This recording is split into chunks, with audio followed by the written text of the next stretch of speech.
Assalamualaikum warahmatullahi wabarakatuh. Jumpa saya lagi dalam ilmu, majlis ilmu yang saya akan memperkatakan tentang akikah. Ibadahlah akikah kan. Tidak ada isu dia kan. Akikah, apakah sebenarnya akikah ni tuan-tuan dan puan?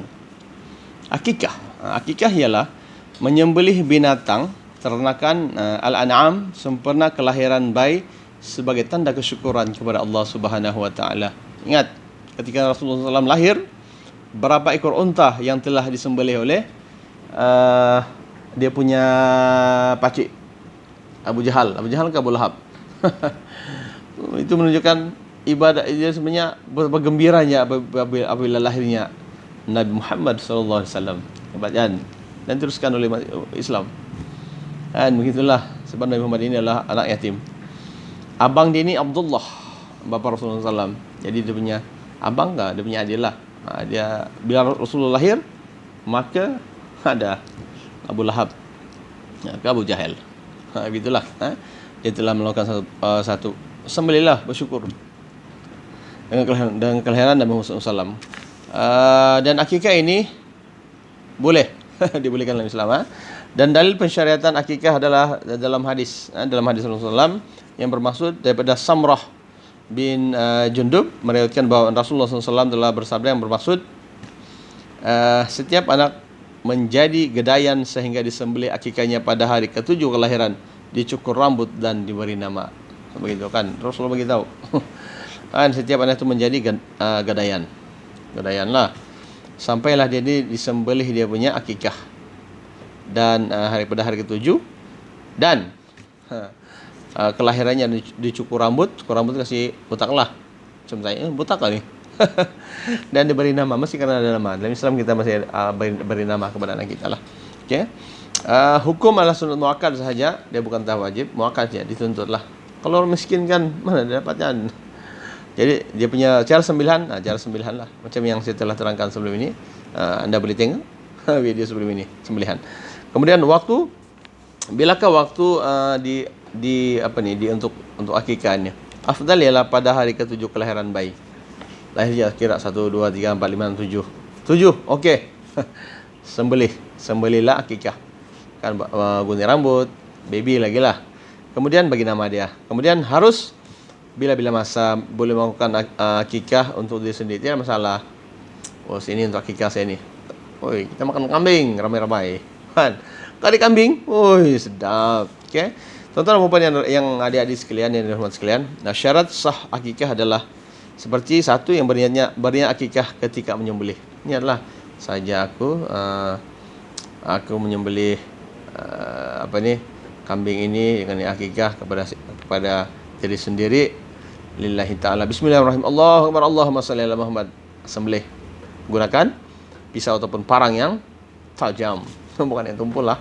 Kesian tu haiwan. Ataupun jangan gunakan gigi. Dia gigit pula leher kambing. Boleh guna gigi, ataupun dia guna gigi dia pakai pisau. Ataupun tulang, ataupun rambut. Dia guna rambut, dia cekik, bukan cekik, dia ikat. Tajam ni rambut ni sebenarnya. Yang kedua, menyembelih binatang ternakan yang halal. Halal sajalah kan, halal kambing. Takkanlah mau yang tidak halal. Yang ketiga, menyembelih binatang yang tidak cacat. Bukan cacat. Kita tengok punya telinga berlubang. Aduh, cacat kan. Tengok kambing, ada pula lubang dia. Halai, buat anting-anting lagi. Kan sekarang tu sebagai tandaan. Itu jangan. Yang keempat, disembelih oleh orang Islam. Pastikan orang Islam yang sembelih. Bismillahirrahmanirrahim adalah kan. Yang kelima, menyembelih binatang yang cukup umur lah. Biasa gigi kalau kambing ni, kira tu 1 2 ada kalau 2 di bawah ni setahun, kalau 2 tu 2 tahun, 4 tu 2 tahun, boleh tu. Kemudian memenuhi syarat sembelihan. Kan syarat sembelihan saya sudah maklumkan sebelum tadi kan, ada syarat-syarat dia.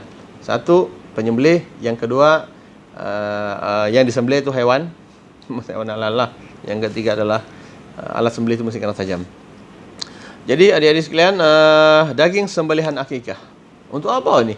Untuk apa tu daging dia? Daging sembelihan akikah tidak wajib disedekahkan kepada orang fakir miskin. Tak payah. Untuk kita pun boleh. Tapi tidak wajib lah. Tapi sebenarnya boleh. Tapi daging akikah ini disunatkan untuk dimasak manis dan dibuat jamuan. Dimasaklah, masak kari kambing, masak sup kalau unta, boleh, tidak ada masalah. Dia sebenarnya adalah sunat untuk dimasak dan kita bagi jamuan, dan kita panggillah orang-orang sekitar kita, jom kita makan ramai-ramai, baca doa. Budak-budak boleh baca doa. Macam mana kalau buat tahlil, baca je doa keselamatan untuk kita. Bolehkan saja, itu ibadah untuk diri kita dan ibadah untuk orang lain, kan? Kebaikan. Sunat dalam akikah ini, yang pertamanya dilakukan pada hari yang ke-7 kelahiran. Lahir saja 7 hari, baby, istri masih sakit lagi, mau bersalin ni, Allah sakit. 7 hari boleh. Macam mana kalau terlebih? Tidak ada masalah. Bila-bila masa pun boleh. Okey. Kemudian untuk yang akikah ni, menyembelih ketika matahari sedang naik. Kalau bolehlah, kan. Ni sunat dia. Matahari sedang naik maknanya sebelum zuhur lah, ataupun sedang naik kan, dia pukul 8, pukul 9, pukul 10 itulah. Kalau boleh, kan sunat boleh, tapi semua boleh. Daging dimasak manis dan dibuat jamuan. Masak manis, campur gula kan ni. Masalah ikut kita lah, kan. Dia dimasak, kemudian yang seterusnya lah tidak mematah-matahkan tulang binatang akikah. Kalau kambing, jangan kasih potong-potong tu dia punya tulang rusuk, kan. Biarkan dia lurus, kemudian kita kasih masak sup. Hui, sedap tu. Sakari. Yang kelima, mencukur rambut bayi selepas sembelih. Sembelih dulu, baru cukur baby punya rambut. Jadi timbang berapa gram tu rambut dia, emas lah, berapa gram, kemudian sedekahkan dalam timbangan emas. Allahu Akbar. Tuan-tuan dan puan dari sekalian, dalam akikah ini, sebaik-baik akikah ialah menyembelih 2 ekor kambing untuk seorang lelaki. 1 ekor pun tak apa, kan. Bagi perempuan 1 ekor kambing. Bagi perempuan lah. Hampir 1 ekor pun tidak masalah, kan. Perbezaan ibadah akikah dan korban. Jadi kadang-kadang orang akan tanya kita tentang perbezaan akikah dan korban, yang mana ada aspek masa. Kita tengok masalah. Akikah ini bila-bila masa. Tapi kalau korban, dia ada masa dia 10, 11, 12 dan 13 Zulhijjah saja. Kan dari segi tujuan dia lah, akikah ini kesyukuran menyambut kelahiran bayi. Lahir bayi adalah untuk akikah. Tapi kalau korban adalah memperingati pengorbanan Nabi Ibrahim alaihissalam dan juga Nabi Ismail, kan, Nabi Ismail, tapi ditukar dengan kibas. Allahu Akbar. Kemudian pembahagian daging macam mana? Kalau akikah ini sunat dimasak. Masak sedap lah, masak manis ini sedap. Kemudian bagi korban sunat untuk disedekah mentah kepada orang, kan. Hikmah akikah ini tuan-tuan ada di sekalian. Yang pertamanya lah tanda kita bersyukur kepada Allah SWT, kan. Kita mestilah bersyukur kepada Allah SWT. Itu tanda bersyukur kepada Allah SWT. Kita akikah sembelih kerana mendapat apa? Zuriat, kan. Dapat zuriat adik, oi. Allahu Akbar, kan. Kalau yang sudah kahwin dia mesti akan ada zuriat. Nah, nanti apa kata orang? Dia sudah lama kahwin tapi belum ada zuriat. Allahu Akbar. Bila adalah bersyukur kepada Allah SWT. Akikah insya-Allah.